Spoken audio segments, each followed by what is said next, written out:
We want to help you, Mr. Valentine. My brother and I run a privately funded program to rehabilitate culturally disadvantaged people. We'd like to supply you with a home of your own, a car, a generous bank account, and employment with our company. But there's a catch. You'll have to listen to Thrive Loud with Lou Diamond. Today on Thrive Loud with Lou Diamond. Complain about the fact that you have to fly to Hawaii and back in a 2-day span because you have to be away from your family. No, I spoke. You can't complain about the Hawaii trip. You can complain about any other trip. Oh, really? Okay. That's fair. Hawaii, you can complain about anything else, but not the Hawaii. Not trip. Hawaii, okay. You don't need to play it safe. This was spectacular. I'm going to be really honest, so I hope you don't mind. Yeah, that's what we want. And there will be bumps in the road. There will be twists and turns. You needed moxie on the floor and volume. It's the results and the connections and the improvement, the impact we have on other people's life. And that's when life becomes exciting. Who do you turn to personally to get back on the thriving track? I was really interested in how the world works. Thanks for the great introduction. It was really very simple. I just read part of your bio. Be brief, be bright, be gone. Get ready to Thrive Loud with Lou Diamond. Welcome, everyone, to another episode of Thrive Loud with Lou Diamond, connecting you to the most inspiring and amazing people that are thriving each and every day. I'm your host, Lou Diamond, and today on Thrive Loud, I'm smiling ear to ear because I have the founder of the Nth Degree Career Academy, a proven system that helps high-potential professionals define and discover work they love. She has also worked with over 100 fast-growing businesses, teaching them the new levers of loyalty that help attract, engage, and retain top talent. If you want to be rich in every sense of the word, financial freedom and fulfillment, she has the courses, content, and common sense you need to take you from being stuck to unstoppable. I'll probably re-record that because I don't know what I said. It ran over there, but that was really fun. She is so much fun. We're going to have a freaking unbelievable conversation here because I've hung out with this person this past summer, got to know her, and I'm like, this is like my soul sister from another family member or something. Thrive Loud listeners, the Tracy Timm.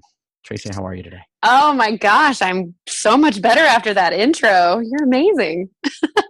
So what people need to know about Tracy is she's going to share a story about her career. And while she's much younger than I am, much younger, like, years and years and years younger, she's touched upon a lot of the same things in different aspects of a career that I have. And more notably, it's the passion and energy that she shows to what she loves doing now that you're all going to get excited about. So with that, and no pressure whatsoever, Tracy, can you share a little bit of your journey on how you got to where we are today? Yeah, oh my gosh. And there's so many more places to get to, Cool. I'm so not done. I'm so nowhere near where I want to be eventually, but I decided a while back that if I was going to build a bridge to a life that I loved, I was going to build one that I enjoyed walking over. So I am enjoying the bridge at the moment. And, parts of it feel like you've arrived, but there's also so much more that I think each of us are capable of. And so that's, what I'm continuing to work towards. But yeah, I'm happy to share my story. I love my story, and it's really the reason that I do what I do now. So born and raised in Dallas, Texas, in the suburbs, in a little town called Flower Mound, which is no longer so little. Hold on, stop right there. Flower Mound is the name of a town? Flower Mound? I grew up in Flower Mound, and actually there is a flower mound in Flower Mound. It only has flowers like 3 months out of the year. It's very sad. And it's like, it's the Texas version of a mountain. It's just a tiny little hill. Okay. And so we don't even call it a hill. It's the mound. But yeah, I grew up in Flower Mound and had sort of your very generic suburban, middle class upbringing. I mean, I was an only child and had, all kinds of great opportunities to do and explore really anything that I wanted, whether that was sports or dance or band or singing or any of those fun extracurricular activities you do as a little kid, and took to sports really early on and also to academics. I've always just been sort of in advanced classes. They have something called LEAP in Texas, which I think stands for Learning something. It's gifted and talented, basically. And so I was in that for a really, really long time. You have to be really gifted and talented to even know what LEAP stands for. So maybe I shouldn't have. But anyway, it's I just always really liked to learn. But more importantly, I learned this feedback loop of performing. And so I was always a performer, like whether that meant getting all A's or whether that meant being the best on the team or getting first chair in band in middle school. I mean, I, at some point in my childhood, just defined and aligned my value and my worth with my performance and my output. And I think a lot of us are guilty of that. And unfortunately, that leads a lot of us to lives and businesses and careers and relationships that are unsatisfying and unfulfilling because we're basing our decisions on the external expectations of other people. But that's obviously my hindsight talking. And certainly at the time I was not aware of that dynamic going on, but I definitely see it now. But anyway, it led me to, I got recruited to play softball, a sport in high school or in college. And I did really well academically. So I was looking at some really great schools and I ended up going to Yale. Why would you do such a thing, by the way? I mean, what were you thinking to go to Yale? You had all I don't know. Like, I don't know, maybe going to Cornell. I don't know. Well, I did. So actually it was down to Stanford or North Carolina at Chapel Hill, UNC, or Yale. And my dad, I swear, is probably the only human being that was ever angry about his child choosing to go to Yale, because he was like, you're giving up scholarships and you can play softball on TV. And, again, those external expectations that really made it hard for me to choose where to go to school. But I'll tell you what, I don't know if you had this experience picking college, but I went on my visits and Yale just felt like home. It felt like where I was supposed to be. And I did a lot of praying and a lot of thinking about it.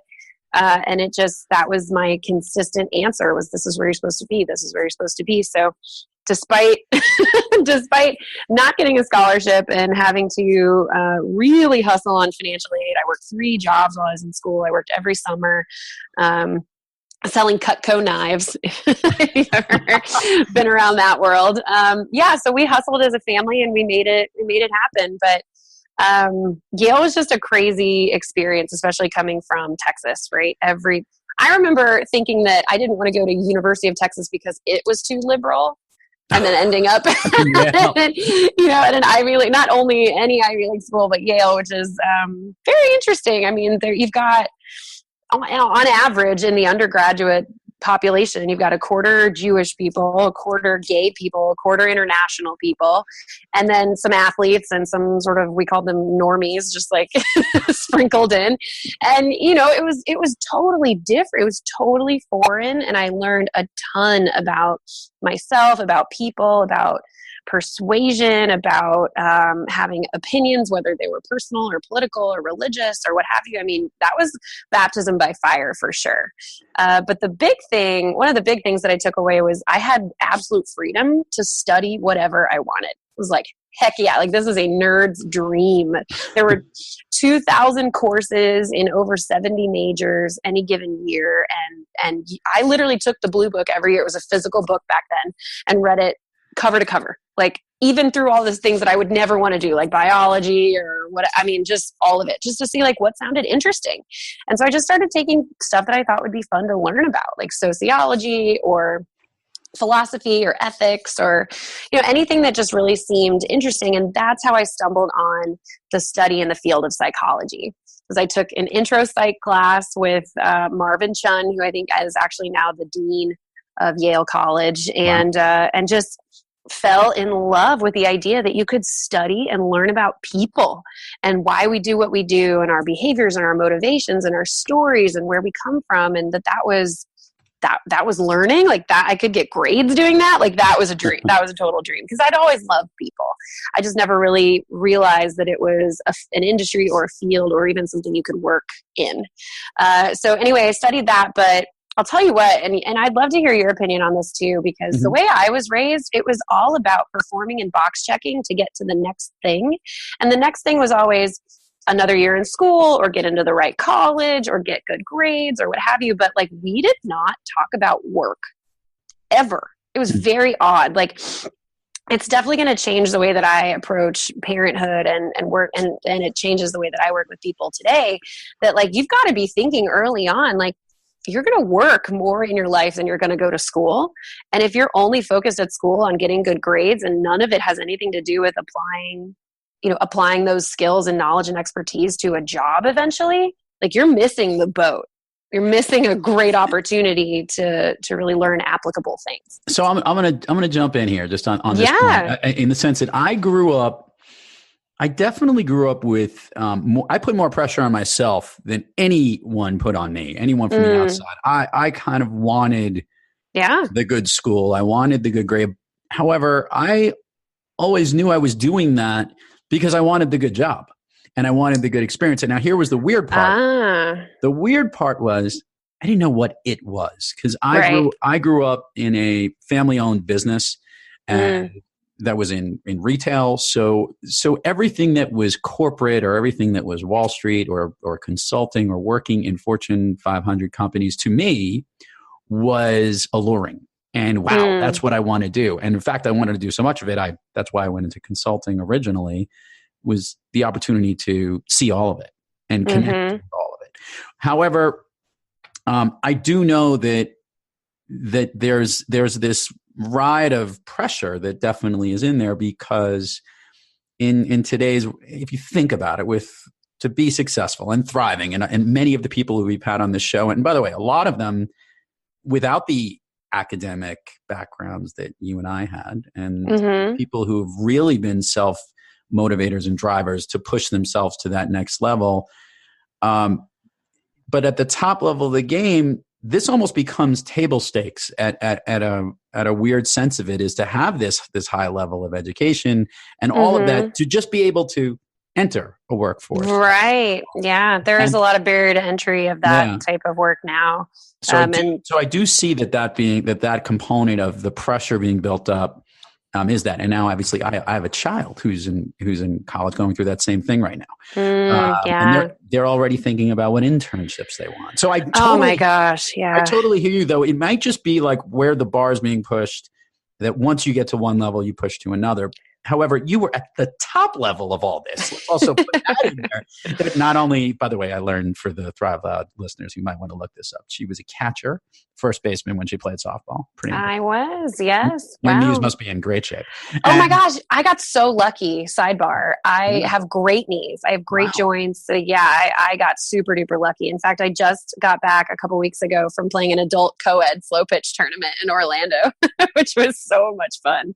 And I played first base, and people were amazed that I can still pretty much do the splits, which I attribute to yoga and nothing else. So here we are. Another side note, we are going to have a Thrive Loud guest softball tournament in the summer. And I'm already drafting both you and Jill Schiffelbein on the team, because I think we literally would kill everybody. It would be like perfect. So, well, Jill and I are becoming besties slowly but surely, so I would be happy to be a teammate of hers, and I think I will call her after this and let her know.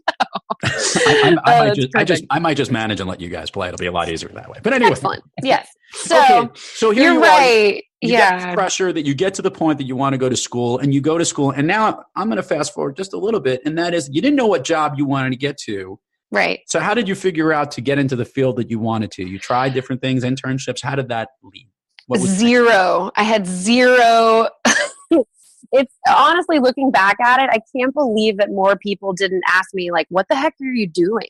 Because I had one great friend who did this, and I was just like, why can't you just be happy for me? But in reality, like, I jumped off the deep end. So here's what happened. I had this degree that I loved. I ended up writing my senior thesis about premature infant development in the neonatal ICU. And I did all this child development work and behavior and motivation. Like, I love that stuff. And I found it infinitely fascinating. And I got great grades doing it and just really enjoyed it.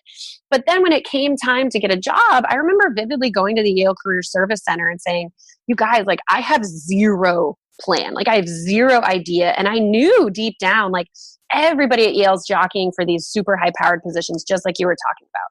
They all want to work in finance, and not just in finance, but they want to be at the best banks. They all want to work in consulting, but not just consulting. It has to be Bain or McKinsey. And they all want to work at Fortune 100 companies, or they want to get grad degrees, or there was this whole subset of people that were going to do the NGO nonprofit route and go like work for the Peace Corps. And that was another huge contingent of Yale grads. But it seemed like everybody either had the motivation and the competition to go for these high level jobs, or they had the conviction that they were made for something like Teach for America, and that's what they were going to do. And so I was just like beside myself, because for the first time in my life, I had no direction. I had no idea what I was doing. I was lost. I was totally lost and an anxious wreck. Like, just because there's so much pressure at Yale, not only to get a job, but you have to get the best job. Not only you have to get the best job, but you have to get it by September or October of your senior year, right? Yep. Because if you don't have it figured out by then, you're a loser and you can't enjoy your senior year. I mean, I wanted the opposite of that. I wanted to be able to take spring semester senior year and just get lit, just have fun, just relax. Like, I took 2 classes. I was a research assistant. Like, I just had a great time. And that doesn't mean like a bad time, great time, but like, I took classes I enjoyed. I did work that I was interested in, and I spent time with friends that, you know, would be friends for life, right? I didn't want to be doing the, what's my job? What's my future? I'm going to live at home with my parents thing. So literally, I went to career services and they were like, well, you have a psychology. This is not a lie, by the way. And I feel bad like throwing them under the bus a little bit, but they kind of did not do a great job in this moment. They were like, well, you have a psychology degree. You're telling me you like psychology? Yes, I do. And oh, it looks like I see here you were an athlete. You played softball and volleyball here. So you must like sports. I'm like, yeah, well, I enjoy sports. They're like, what if you were a sports psychologist?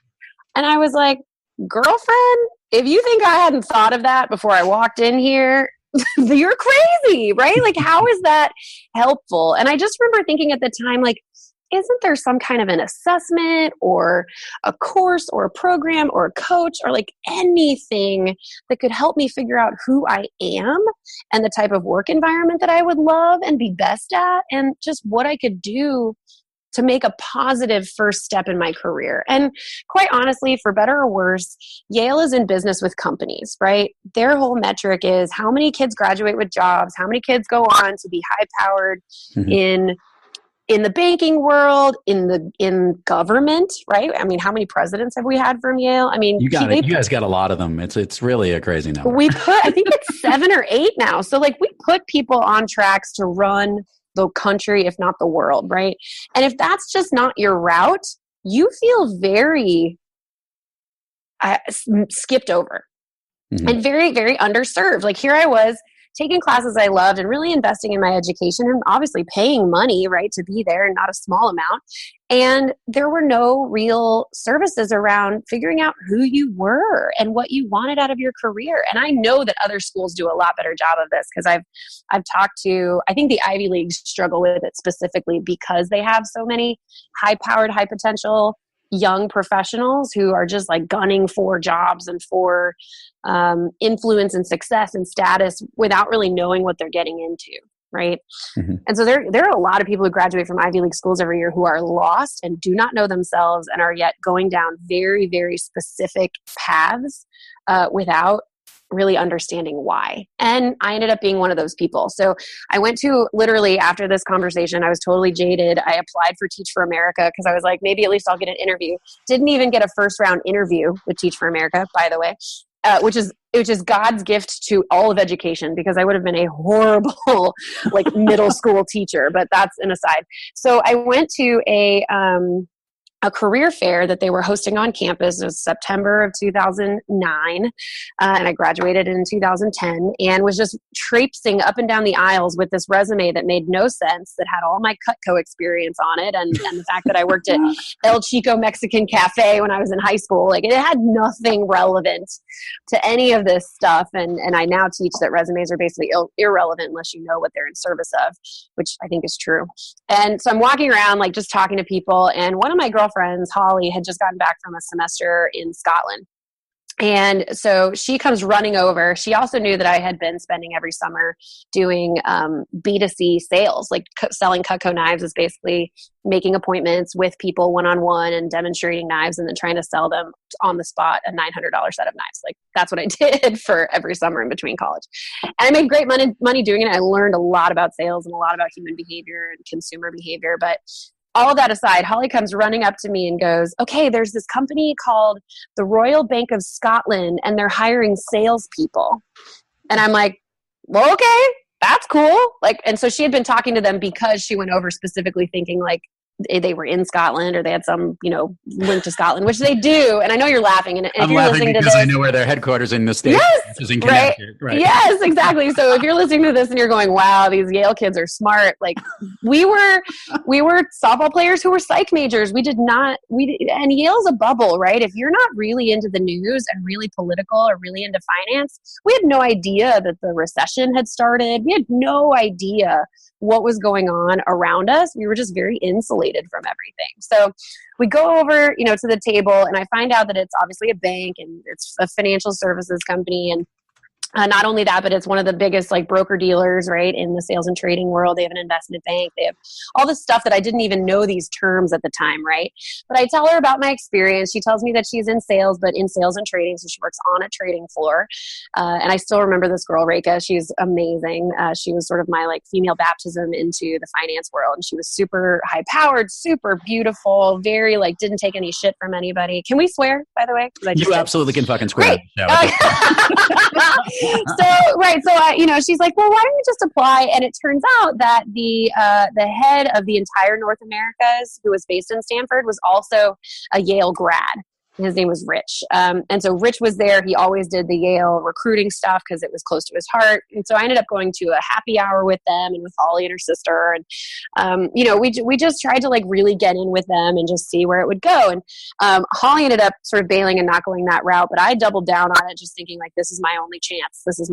I don't know what else I would do if I don't get a job working for these people, even though I have no idea what this job would entail, right? Like this all really happened, and I still can't believe that I allowed myself to do this. But when you're acting out of fear and anxiety and competition, you just do what you think you're supposed to do, right? You don't question things. You don't do any introspection. You don't really think about. Your fear is it not working out, so you do everything you can to make it work out, right? And my biggest fear was graduating without a job. Mm-hmm. And looking like a total failure, because remember, the purpose of college was to get a job, even though Tracy had never been thinking about jobs the entire 4 years of college. So back we go to this interview process. The long story short is I did not even get a first round interview. The night before interview day, somebody got the swine flu, and I got a phone call saying that there was a free spot. So I interviewed, right? This happened. So the night before, I spent the entire night. I was up pretty much all night Googling everything having to do with finance. I was on MSNBC. I was watching CNBC. I was reading like what the heck LIBOR was. Like I just was trying to get my mind around like anything having to do with finance, because if you knew me, you knew I knew nothing about finance. Personal, professional, none of it, right? Even my mom forced me to take financial accounting in college and was like, you will take this, you will learn things. And I took it for credit. So like, didn't even get a grade. Like it's just bad. So anyway, I study all night. I go in the next day just thinking, all right, I'm going to be myself. I'm going to do the best I can, but I am going to make sure I steer this conversation towards Tracy related topics, like how good I am with people, how good I am at sales, all that kind of stuff, right? And I did. And I still remember to this day, I interviewed, and the two guys, I totally won them over. They were like, oh, you're totally going to the next round. You're basically our favorite interview of the day, da-da-da-da-da. And I worked with those two guys, not directly, but we all sat on the trading floor together. And 2 years later, one of them was drunk at like a Christmas party and came up to me and was like, I still remember your interview. And I was like, I can't believe you hired me. He said, no, you were our favorite because you were a real person. And if you know anything about finance, especially trading floors, people don't want to work with the math and econ major from Cornell that only wants to talk about bond math, right? They want to work with somebody that they have fun with, that they can sit for 12 hours a day with because you spend all your time there, right? And they want somebody who's coachable and competitive. And because I've been an athlete, and I was really smart, and I told them that I was a quick learner. And probably because they needed women, right? They doubled down and said, sure. And so I ended up getting through the super day, and I get this offer it blew me away. This was 2009. I got an offer for $70,000 a year plus a 10K signing bonus plus an annual bonus at the end of the year every year. And so my first year out of college, I made well over six figures and thought that I had arrived. Right? I was like, this is everyone's definition of success. I got it. I won. Like I played the game right. And here we are. So let's do the front running question, Tracy. Were you happy? Not one day. Not one day was I happy on that trading floor. And I thought that was normal, right? I thought that all jobs are hard. It's the beginning. I'm just learning. It's hard because I don't know what I'm doing. I was unhappy before I even got there. I remember when they sent me all of my Series 7 like studying textbooks for the Series 7 that you have to take to become a registered representative to work on a trading floor and work in securities and whatnot. And I read the first chapter, which was about equities, which is probably the simplest and most straightforward chapter in the entire thing. Like this thing has, right? Stocks for all you non-finance Thrive Loud listeners. But keep going. Okay. And I read it, I study it, and my whole life, all I had to do was like read something and take the test, and I was good, right? Like I could remember things really well, but this was not my area of genius. And thus I take this like first little test, and I think I got like a 55 on just the equities section, which again is like not even 1/10 of the whole test, and the easiest part, and cried. I cried like a scary, anxious cry. I'm like, Mom, I'm gonna get fired before I even start, because you can't start the job until you pass the test, right? And you know that. But anyway, so from that point on, I was an anxious wreck, because every day I was having to do two jobs: the job that I was hired to do, and the job that I found wildly more important, which was pretending like I had my shit together and like I knew what I was doing, which I'll tell you, every young professional does, right? And every older professional is going, we know you don't know anything. And yet, for some reason, we have to pretend and act like we've got everything together. We know exactly what's going on. And so I spent a lot of time and energy just trying to look like I knew what the heck was going on. Because from day one of us going through training, I mean, we did like 6 or 8 weeks of training. We did sort of like a med school matching process for which desk you would end up on. Like, you remember, right? It's like this. I love hearing it, because for the Thrive Out listeners, like I sat on the other side of this world for a very long time and was very much involved in a lot of the recruiting. And I was on Wall Street for a very long time. And what Tracy has just described here, and I think what's very key is it doesn't matter what industry you're in, there's some aspect of that in wherever you go, like pretending to know what you do. I do believe, to her point, in the world that she was in, it's amplified. And coming from the background that you came from, it's even more amplified. Yes. In the sense that you've always been competitive. You've been in a place where the best people are going, the best athletes, the best students, and now supposedly, quote unquote, the best professionals. And this is supposed to be what you want, and you're not happy any day. Forget about every day.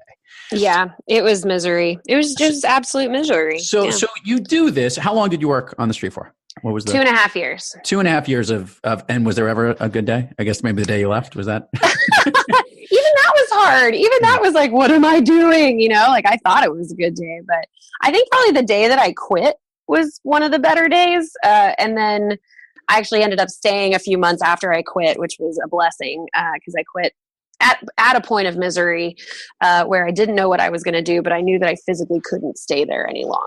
Like it had gotten to the point where I was so depressed and so unhappy that I had to make a change. And let me just harp on this moment of change, because this is actually, and this is definitely, you and I can go on forever. I want to make sure people are listening, because your story is great and you're fun to listen to.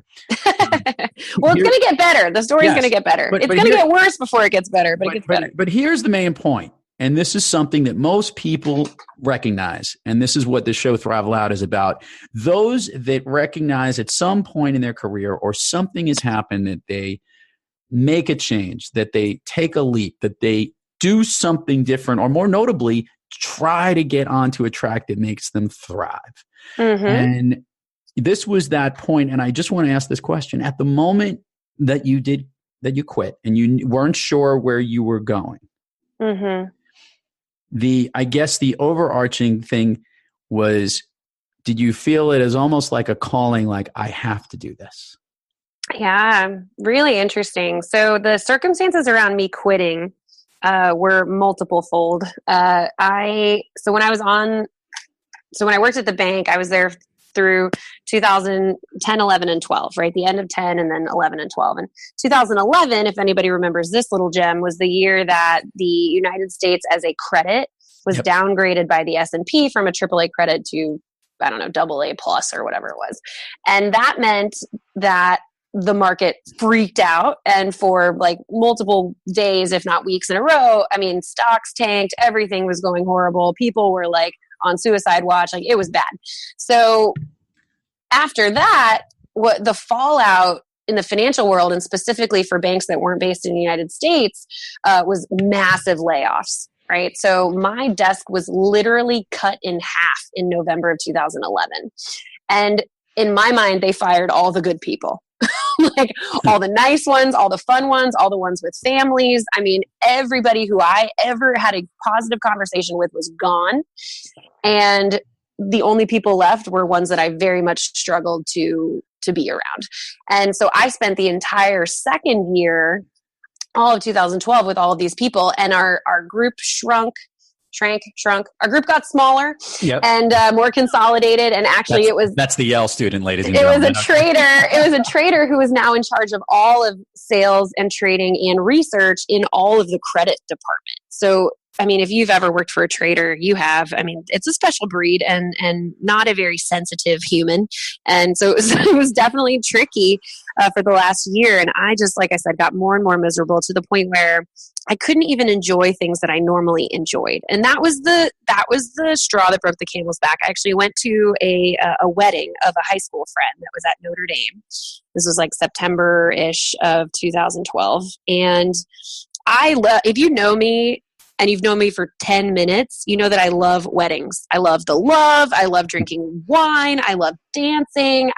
I love getting dressed up. Like, I love weddings. And so I'm super excited to go because it's all my high school friends and they're, you know, the people that I'm really probably the closest with and know you really well, right? So I'm at this wedding and I just like can't focus on where I am. I'm so distracted by the fact that I'm eventually going to have to go home and go back to this job.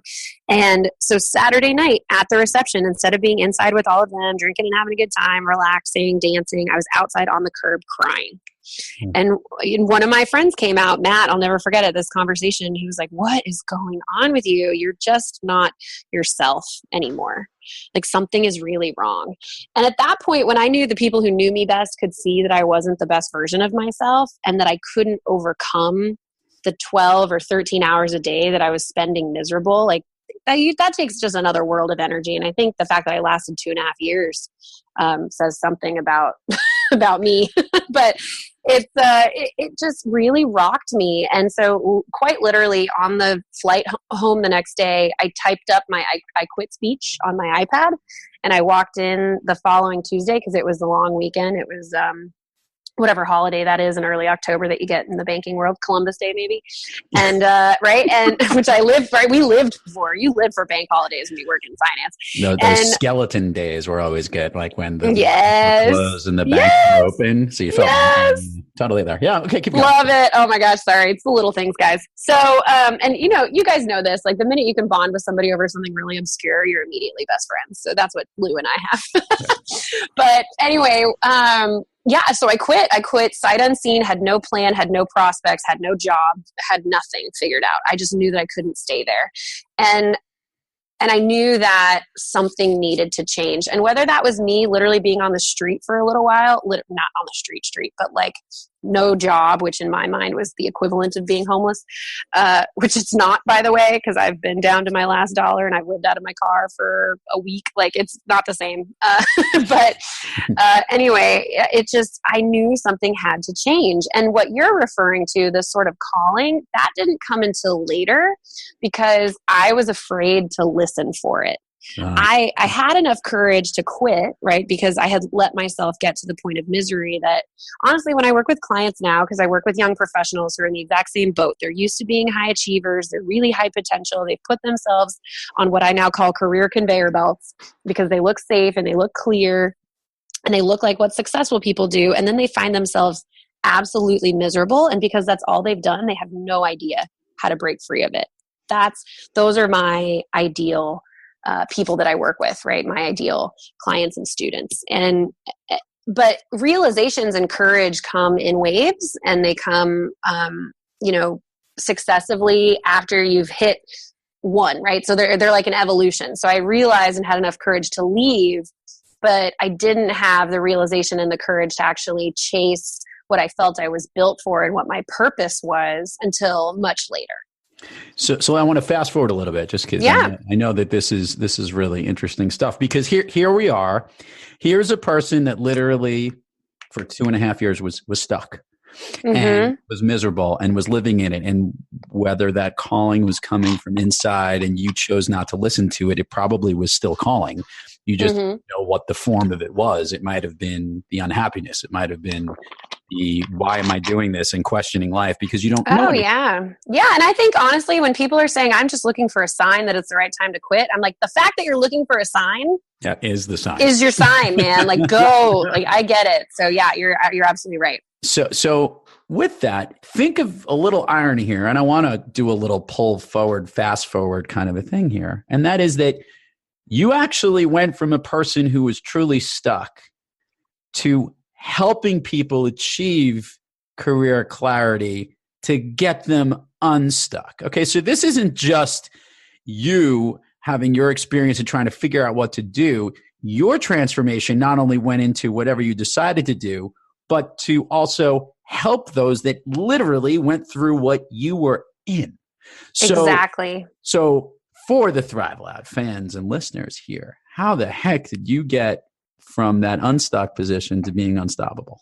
Yeah, Lou, you know what's funny? You just nailed it. You nailed the conundrum that I was in for years, because I had a heart to solve that problem, but I was worried that I only had that heart because it's what I needed and not because it's what I was also going to give to other people. And I had somebody very early on ask me, do you want this because it's what you need, or do you want this because it's what you want to do? And because it was something that I needed, I remember illegitimizing it or delegitimizing it, right? Like, I remember thinking, oh, well, that's not enough, or that's not the right answer because it's what I want for me. It's not necessarily what I want to do. And you know what? If you look at any great invention, if you look at any great company, if you look at any great solution to a real problem, it was somebody who had a problem who decided, I'm not the only one with this problem. And so I'm not only going to solve it for myself, I'm going to solve it for other people too. Right?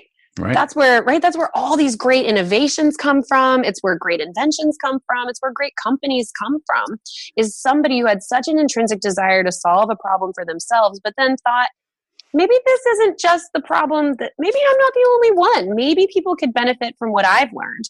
And honestly, that seed was planted all that way back in 2012 when I was thinking about quitting my job. But because I wanted a plan, and because I have parents who were very, you need a plan, you can't quit a job without another job, which is very well meaning, but honestly not practical advice for everyone. Because sometimes you just have to quit to get a clear head to figure out what your next job is. Anyway, I remember calling up again Yale Career Services and saying, hey, I'm a 2-year out alum. Like, do you have any resources for recent alumni who just got into a job that they really, really don't like? And quite honestly, they didn't have anything to really offer me. And at that point, I was like, I think I can solve this problem. And I think that I'm not the only one with this problem. So it took a couple of years. What I ended up doing right after I quit Wall Street was actually re-enroll myself in school and go on a semester at sea. And I have a podcast that's all about transitions. And so whenever I tell stories, I try to like fill in the transition parts for people, because what people normally do is skip that, right? They normally say, well, I fell into, or I found, or I ended up doing. What actually happened for me, and this is why I'm thankful that after I quit, I got to stay at my job. So I quit and they say, oh my God, please don't leave. We actually need you. We'll give you more training, or you can work somewhere else in the bank, or just stay until you know what it is you're going to do next and cover your spot. Because, at that point we were very, very short staffed, and I had like 100 clients that I was covering. And so they needed help, right? So I ended up staying for another 2.5, 3 months. And during that time, I literally overheard one of my coworkers talking about his son who had just gotten back from a semester at sea. And I'd never heard of this program before. And so I Googled it, and it turns out it's an undergraduate study abroad program where instead of living in one place for 4 to 6 months for a semester, you actually live on a ship that sails around the world. And the very next voyage that was leaving January 9th of 2013 was called Trip Around the World. And I was like, this is where I'm meant to be. This is absolutely where I'm meant to be, because quite literally before I overheard this conversation with my coworker, I was on the phone with my mom going, you know what? I'm just going to put everything in storage and I'm going to go on a trip around the world. And then I'm going to come back with a clear head. Like, that's what I'm going to do. But in this case, I found a really great, very structured way to test out what I might do in the future. And this is where people screw this up, right? Like, we think going back to school is the answer. We think traveling is the answer. We think just getting a new job is the answer. And all of those things are antidotes for symptoms of a bigger problem. They are not the solution. They are not the, oh my God, help me with medical terms, right? They're not the actual prescription for what you really have. They just fix symptoms. Like, going on a trip around the world might clear your head, but it's not going to fix the problem that you have zero clarity about what you want to do, right? Or going back to school might give you more information, but if you're not there figuring out who you are and where you add value in the world and the type of environment that you're going to be best working in, you're wasting money and you're wasting time, right? So what I got to do was test out a whole bunch of different ideas. I tested out going back to school, I tested out traveling, and I tested out working in small business or social enterprise, because sailing on the ship that semester was a social enterprise incubator. And they brought 12 different companies with them, and they brought all these amazing mentors from all around the world. Like Tom Chi, who invented Google Glass, came on the boat with us. Jeff Hoffman, who's one of the original co-founders of Priceline, came on the boat. He's actually a Yale grad, so he and I got to be pretty good buddies. There were amazing professors from all around the world. Like, I met the woman who literally was the catalyst for what I do now. Her name's Topi. She was the editor-in-chief of the LA Times for a while. Right. So I met all these incredible mentors and people who really helped me figure out who I was, what I had learned over time, how that was valuable and leverageable, even if I never worked in finance again. And I came back really knowing myself and knowing my value so much better. That wasn't the complete answer. I ended up thinking I was going to work for one of Jeff Hoffman's startups. That fell through. I ended up getting a job working for a woman who owned her own speaking, training, and consulting company. She was based in Houston, so that's what brought me back to Texas. I moved back to Dallas. That was the end of 2013. I've been here ever since. And it wasn't until she went back into, and this is the real tragedy story, Lou. This is where the meat of this whole thing sort of crashes to just a dumpster fire. I ended up, so this woman decides she wants to go back into corporate, so my job literally disappears overnight. And I go back to that fear-based thinking, right? I go back to that, what the heck am I going to do if I don't have health insurance and a full-time job and dental? Like, what am I going to do if I don't have like these basic things that to a very competitive, high potential, overachieving, perfectionist mindset 26-year-old are super important, right? Because all my friends are looking at me like, when are you going to get a real job? Because at the time I was working for that woman. I worked at a Lululemon, which is a, like women's clothing store. I waited tables at a local steakhouse, and I was writing freelance copy content for like random companies and books and online stuff. I was literally just cobbling this life together, like kicking the can down the road, not addressing the real problem and not listening to my real calling.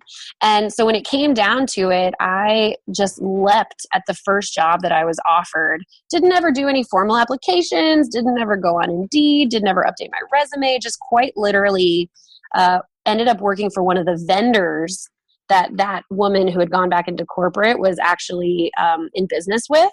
Mm-hmm. And the details are unimportant, but what ended up happening was, have you ever dated somebody who was way more into you than you were into them? Oh, let me think about this. In the Jurassic era, maybe. Right, like everybody's done this, right? Everybody meets someone, and that person. Yes, you have. I guarantee you have. I'm sure at one point there was. Yes, I'm sure. Yes, everybody meets someone who is so into them that they're like, I'm not immediately attracted to this person, or I'm not immediately convicted that this is my person, but they're so into me and they're so nice and they're such a great person that maybe I'll just run with it and see if my feelings develop. That's exactly how I felt about this company. There was nothing wrong with it. There was nothing like blaringly, obviously bad. They really, really wanted me and they were willing to pay me and they had health insurance. And I was like, you know what? There's no reason not to do this. This is the logical thing to do. And this is the quote unquote right thing to do in this scenario. But Lou, everything in my body was telling me not to take that job. Like if any ounce of intuition, any gut, all the anxiety in the world was just screaming like, no, this is not the place for you. But I had gotten to the point where I didn't give myself any options. And I tell people this all the time. I'm like, listen, you will make choices and things will cost you throughout your life. You're always paying in some way.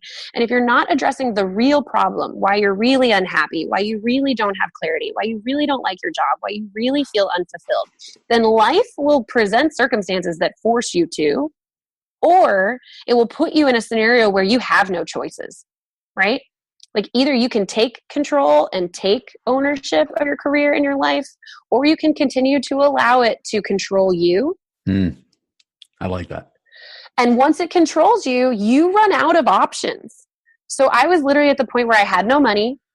I had borrowed a couple $1,000s from my parents just to get by with rent and whatever. And I had to take this job unless I could find something else in short order, which maybe I could have, but I was so scared and so anxious. I mean, I can't overstate that enough, that I just did it. And I did it despite all these feelings that it was wrong and some probably actual details that were bad. So anyway, in the same way that if you were to date somebody who's super into you, but you're not into them, do you think they figure it out? Yes, they do. Yes, they do. Of course. Yes, they do. Do you think it takes them a long time? Not very much. No, it doesn't, right? So 3 months later, I got fired. And I got fired because they were like, we just don't think this is working out. We really don't think you want to be here. And I was like, that's true. Well, duh, right? So I tell people this all the time. Like, if you're in a job you don't love, sooner or later, your employer is going to figure that out, whether you want them to or not, whether that's your boss. In this case, it was the CEO, and he and I worked pretty closely together. So he was like, I loved him. He was so charismatic. He was such a good guy. He was giving me a break, and I failed. That, like, the most epic failure that I think I could have failed ever was getting fired from a job that I didn't even want. Tracy, can we argue that where in one situation you had a job that was what you thought you were supposed to do, and another situation you took a job because you more or less needed to? Mm-hmm. What you learned, though, from both of these experiences, and without these two experiences, you would never be able to do what you're doing now, because you wouldn't be able to have the breadth, if you would, of that actual experience to know what it feels like to be able to help others get to that next place.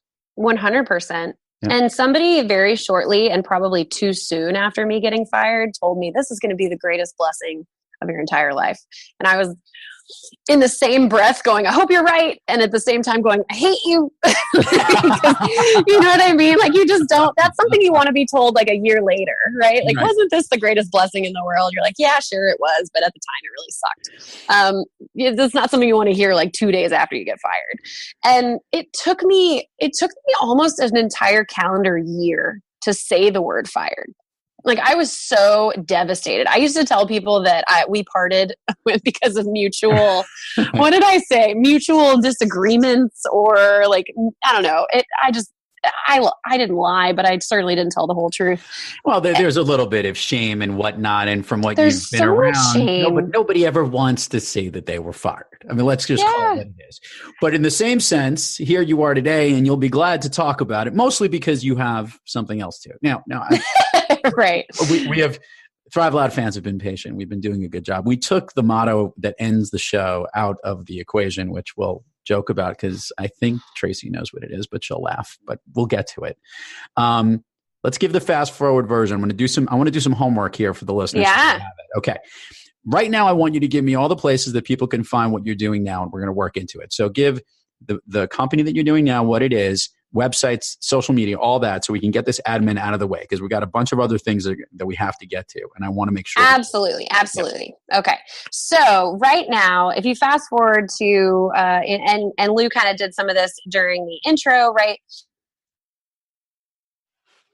Really the deep down issue that I thought I could solve was, first and foremost, helping young professionals who were going through the exact same thing that I went through, but just have never had the means or the help or the guided introspection that they need to figure out who they are, what they were built for, the environment that they would thrive in, and where they can get paid to do work that they really love. And so our core programs right now surround that problem. We have an 8-week digital program where there's a lot of communication and connection with me, and we work together both in group format and some one-on-one, helping people to gain maximum, not only career clarity, but then go out and actually find those unique, tailor-made opportunities, right? So if you want to find out more information about that, tracytimm.com is the place to go look up our programs. But if you already know this is for you and you're like, oh my God, she's speaking to my soul, I need to talk to this girl, just book a call with me. I offer free hour-long clarity calls where we figure out not only what's keeping you stuck, but if you'd be a good fit for the program and if you'd enjoy working together. And then we take that process on from there. So you can find that schedule to book a call at tracytimm.com/clarity. So again, TracyTimm.com/just the word clarity. And that's really where the bulk of our information lives right now. Obviously, we've got a social media following and presence. I only play around in Instagram, LinkedIn, and Facebook. If you're a Twitter person, you will not find me. I am not a Twitter person. So Instagram, Facebook, and LinkedIn, and the handle is at the THE Tracy Timm. So the Tracy Timm on all of your social media interwebs is where you can find me. Well, we will put all these social links out there and all these things out on the show notes so that everybody will have it. Tracy, I want to ask this question because we did something really unique in this show that was different. One, and I want to thank you for sharing the story, because I knew most of it, but I think our listeners can understand it, and a lot of people really can hear, understanding that level of detail is important. Yeah. And we didn't get a chance to hear about all the great things that you're doing now because by the way, after all, we spent most of the time in the moroseness, if you would, and not in the upside. But I do know that in what you're doing now, you're helping people tremendously. You have found kind of a light. If anyone who gets a chance to see Tracy, the smile will just make you smile anyway. But she also is really good at what she does. And this is a phenomenal service that she offers, but she's also got an energy and a focus from that experience to make it better. So my question to you, though, is on days when you have trouble thriving, who or what practice do you seek to help you get back on the thriving track? Wow, what a great question. Because I'll tell you, I do love my work and I love the business that I've built and the people that I serve, the companies that I work with, because not only do we work with individuals, but on the opposite side of that, also you've got companies who need to know how to attract, engage, and retain amazing young professionals, right? And there are all kinds of new levers of loyalty that really tap into exactly what I teach young professionals to look for in a great work environment and how to identify one that's perfect for them. So I do love it, yet you're right. I mean, there's a loneliness inherent to starting something on your own. Both of my parents had lifelong careers in IT. In fact, my mom has been working at the same company, Sabre, for the last 29 years. So, they were 9-to-5ers, corporate people who loved the structure, loved having someone to report to, the whole nine. And so when I got started, I was just like, my mom was like, I'll do whatever you need, but I don't know how to help you.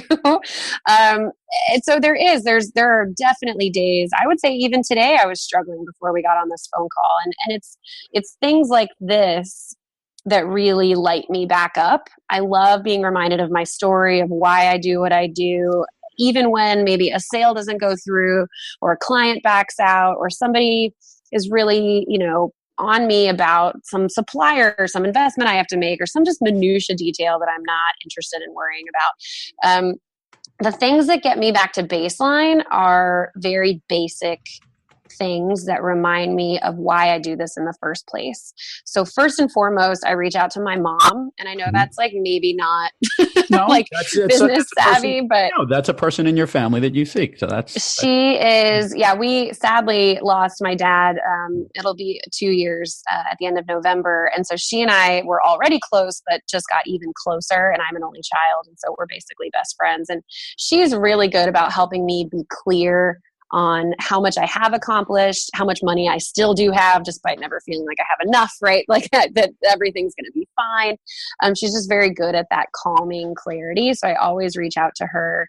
And then I really try to step away sometimes, like when I feel like it's too much and I'm pushing too hard and nothing's going the way that I want it to, and I'm really struggling, I like to get away from things for as long as I can, to just do things that really build me back up and light me up, be with friends, relax, yoga, eat well, just like have a day where every once in a while I take a little self day and I like binge on Netflix and I don't clean my apartment, and I just like relax and remember that I'm a human and I'm going to have days that are easier and days that are harder.